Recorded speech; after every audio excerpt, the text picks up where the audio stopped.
بل یہاں پر میں 3 وظیفے ایسے بتاؤں گا انشاءاللہ جو ٹاپ آف دا لسٹ 3 وظائف ہیں مصیبت اور پریشانی میں تکلیف دور کرنے کے لیے، سنت وظائف آپ صلی اللہ علیہ وسلم کی طرف سے تعلیم فرمائے ہوئے۔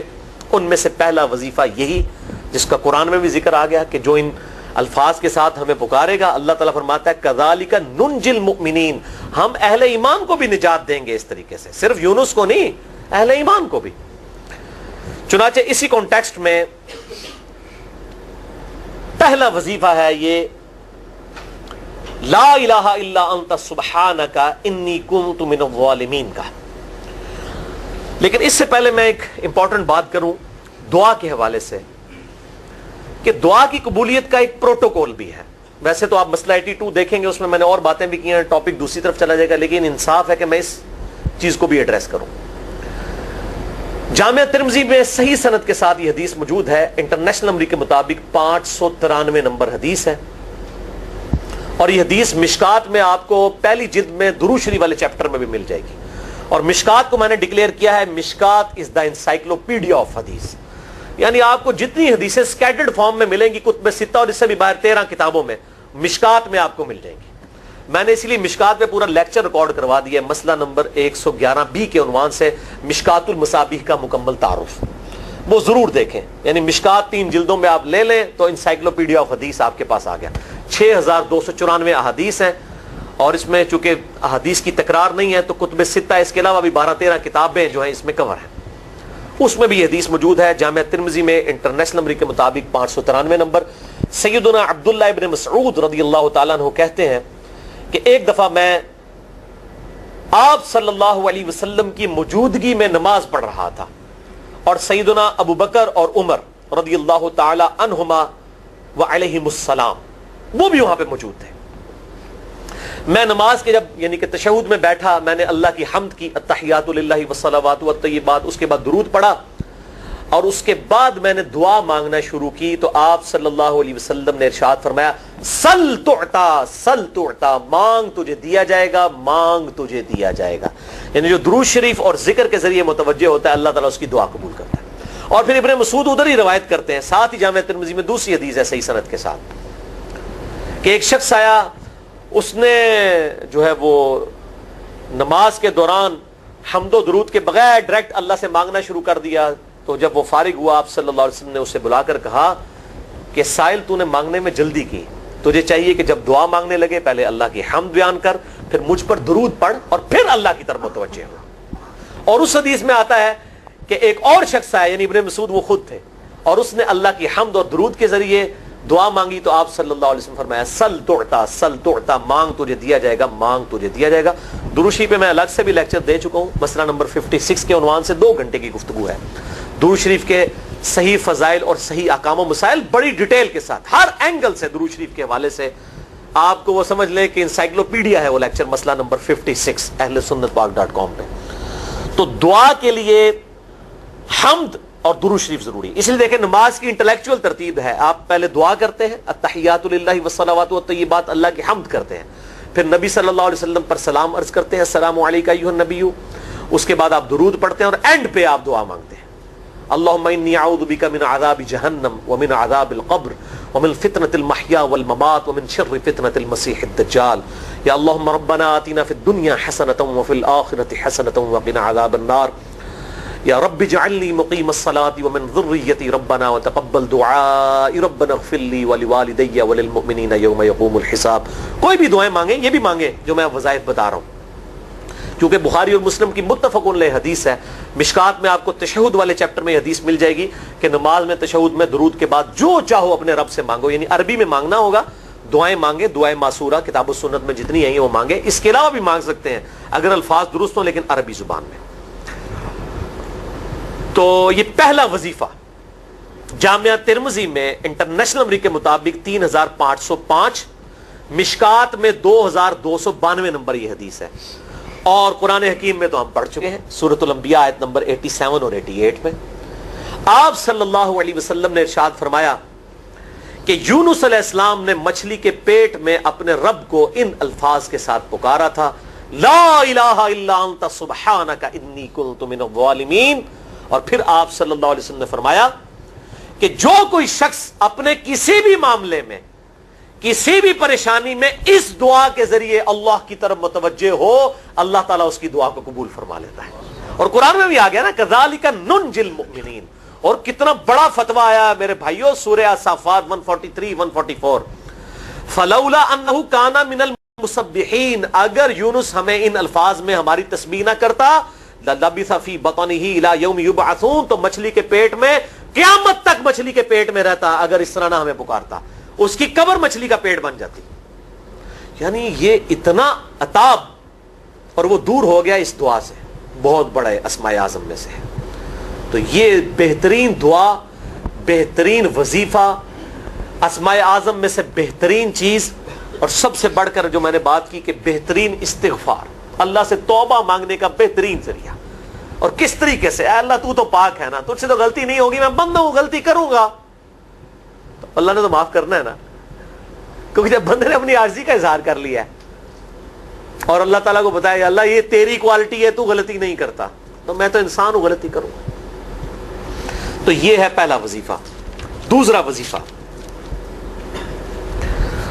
وہ بھی جامعہ ترمذی میں انٹرنیشنل نمبر کے مطابق 3524 نمبر حدیث ہے, لیکن ترمذی کا طریق جو ہے وہ ضعیف ہے. یہ میں پہلے بتا دوں, امام ترمذی نے ساتھ لکھا ہے یہ روایت کمزور ہے, لیکن ضروری نہیں ہوتی کہ روایت اگر ترمذی میں کمزور ہے تو کہیں اور وہ روایت صحیح نہیں موجود ہے. اس کی صحیح سند المستدرک للحاکم میں انٹرنیشنل نمبر کے مطابق 1862 نمبر موجود ہے, اور سنن نسائی الکبریٰ میں 10492 نمبر ہے, اور مشکات میں بھی 2454 نمبر حدیث ہے انٹرنیشنل نمبر کے مطابق. تو صحیح سند المستدرک للحاکم اور سنن نسائی الکبریٰ کے اندر موجود ہے. اور وہ وظیفہ ہے انس ابن مالک کہتے ہیں اور سعد ابن ابی وقاص کہتے ہیں رضی اللہ تعالی عنہما وعلیہم السلام, کہ آپ صلی اللہ علیہ وسلم کو جب کبھی کوئی تکلیف یا پریشانی پہنچتی تو آپ صلی اللہ علیہ وآلہ وسلم ہمیشہ ان الفاظ میں اپنے رب کو پکارا کرتے ہیں, یا حی یا قیوم برحمتک استغیث, اے خود سے زندہ ہر چیز کو تھامنے والے, میں تیری رحمت کے ساتھ تیری مدد کا سوال کرتا ہوں. استغیث بولیں گے نا الف کے ساتھ, حمزہ کے ساتھ, تو یہ سنگولر کا صیغہ ہوگا, اور اگر ہم بولیں گے نستغیث نون کے ساتھ تو یہ جمع کا صیغہ بن جائے گا. یہ میں اس لیے بتا رہا ہوں, لوگ پوچھ رہے ہوتے ہیں جی بعض جگہ لکھا ہوتا ہے جناب نستغیث, بعض جگہ لکھا ہوتا ہے استغیث, کیا کریے, وہ نستغیث جمع کا صیغہ بنا لیا جاتا ہے. جیسے دعا ہے سنن ابی داؤد میں اللہم اجرنی من النار, لیکن اگر جمع کا صیغہ بنائیں گے تو اللہم اجرنا من النار ہو جائے گا. اس طریقے سے دعائے قنوت کے الفاظ ہیں اللہم اہدنی فی من ہدیت, تو جمع کا صیغہ ہوگا اللہم اہدنا فی من ہدیت. یہاں پر بھی ہے یا حی یا قیوم برحمتک استغیث سنگولر کا صیغہ, اور نستغیث پلورل کا صیغہ, جمع کا صیغہ. کتنی بہترین دعا ہے, اے خود سے زندہ ہر چیز کو تھامنے والے, میں تیری رحمت کے ساتھ تیری مدد کا سوال کرتا ہوں. تو یہ بھی اسماء اعظم میں سے ہے. سنن نسائی الکبریٰ کے اندر صحیح سند کے ساتھ 10492 اور المستدرک للحاکم میں 1862 نمبر. اب یہاں پہ میں ایک ضمناً بات بتا دوں سنن نسائی الکبریٰ کے بارے میں, چونکہ اکثر لوگ پوچھتے ہیں. میرے بھائیوں, ایک سنن نسائی وہ ہے جو کتب ستہ میں ہم پڑھتے ہیں, اس میں یہ کتاب لکھی ہے امام احمد بن شعیب نسائی رحمہ اللہ تعالی المتوفی 303 ہجری. کتب ستہ میں یہ ویسے 5ویں نمبر پہ گنی جاتی ہے, لیکن بخاری اور مسلم کے بعد دنیا میں سب سے صحیح ترین کتاب سنن نسائی ہے, سب سے کم ضعیف حدیثیں اس کے اندر ہیں. بخاری مسلم کے بعد تیسرا نمبر اس کتاب کا ہے. دنیا کی کوئی حدیث کی کتاب بخاری مسلم کے بعد صحیح نہیں ہے جتنی سنن نسائی ہے. سنن نسائی جو ہمارے پاس کتب ستہ میں ہے نا, اس میں ہے 5761 احادیث انٹرنیشنل نمبر کے مطابق, اور یہ ساری انٹرنیشنل کتابیں عربی میں, انگلش میں اور اردو میں ہماری ویب سائٹ اہلسنتپاک.com پہ فری اس کا PDF موجود ہے, آپ ڈاؤن لوڈ کر سکتے ہیں.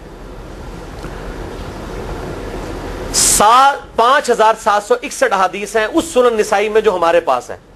اسے ویسے ٹیکنیکل لینگویج میں کہا جاتا ہے سنن نسائی الصغریٰ, چھوٹی سنن نسائی, کیونکہ امام نسائی نے یہ کتاب نہیں لکھی تھی. امام نسائی نے کتاب لکھی تھی سنن نسائی الکبریٰ, بڑی سنن نسائی، اور اس میں حدیث ہیں انٹرنیشنل نمبر کے مطابق 11,770، بخاری مسلم سے بھی زیادہ حدیث ہیں اس میں.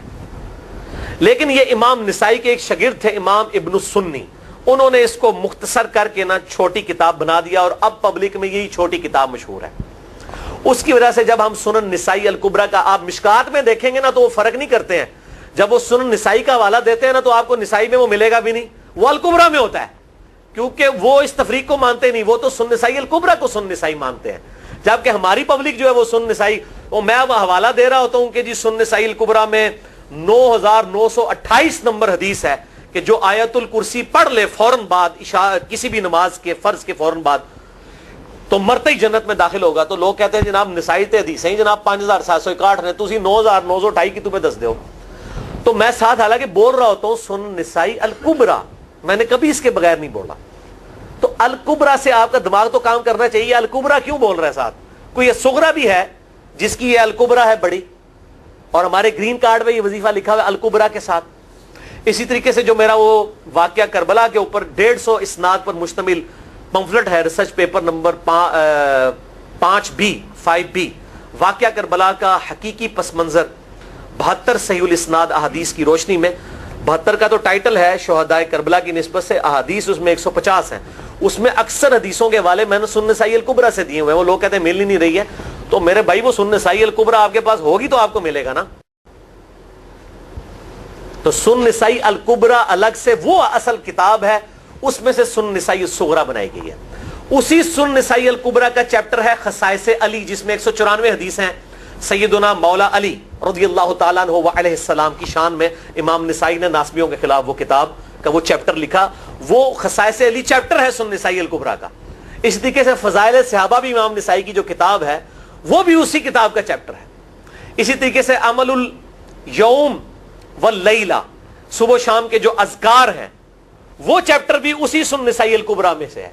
اسی میں یہ وظیفہ ہے کہ جو آیت الکرسی فرض نماز کے فوراً بعد پڑھتا ہے تو مرتے ہی جنت میں داخل ہوگا. میں نے اس کتاب کے اس چیپٹر کا حوالہ نہیں دیا، وہ الگ سے بھی چیپٹر چھپا ہوا ہے، جس طرح خصائص علی الگ سے ہے، فضائل صحابہ الگ سے ہے. خصائص علی تو ہمیں ہماری ویب سائٹ پہ بھی موجود ہے اہل سنت پاک.com پہ. فضائل صحابہ بھی اردو ترجمے اور تحکیم کے ساتھ چھپ چکی ہے. اور یہ عمل الیوم واللیلہ، دن رات کے جو اذکار ہیں، یہ بھی الگ سے عربی میں چھپی ہوئی ہے. تو میں اس کا حوالہ نہیں دیتا، میں سنن نسائی الکبریٰ کا کہتا ہوں 9,928 آیت الکرسی کا وظیفہ. تو یہ سنن نسائی الکبریٰ کا میں نے حوالہ دیا ہے، یا حی یا قیوم برحمتک استغیث 10,492 صحیح طریق ہے. بعض اوقات کسی ایک کتاب میں ضعیف، ترمذی کا اس کا طریق جو ہے وہ ضعیف ہے، سنن نسائی الکبریٰ اور المستدرک للحاکم کا طریق جو ہے وہ بالکل صحیح ہے. جس طریقے سے سنن ابی داؤد اور سنن ابن ماجہ میں کتاب النکاح چیپٹر میں حدیث ہے، اگر میں سجدہ جائز سمجھتا تو بیویوں کو کہتا کہ اپنے خامدوں کو سجدہ کریں اس حق کے سبب جو اللہ نے ان کو دیا.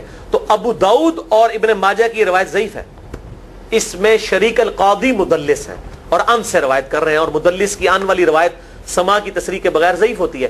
لیکن ہم اس حدیث کو صحیح کہتے ہیں کیونکہ اس سما کی تصریح سنن البہیقی کے اندر موجود ہے الکبریٰ میں.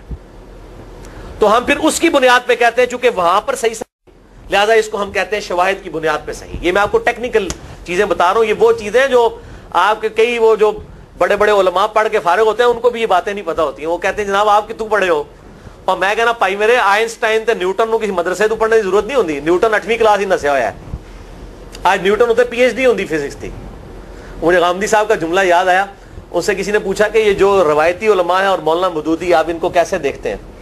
ان کا روایتی علماء جو ہیں یہ تو مدرسوں کے اسٹوڈنٹس اور فاروق تحصیل ڈگری ہولڈر ہیں، اور مودودی صاحب جو ہیں ان کی مثال تو آئنسٹائن اور نیوٹن والی ہے، ان کے اوپر PhDs ہوتی ہیں. یہ گاڈ گفٹڈ صلاحیتیں ہوتی ہیں.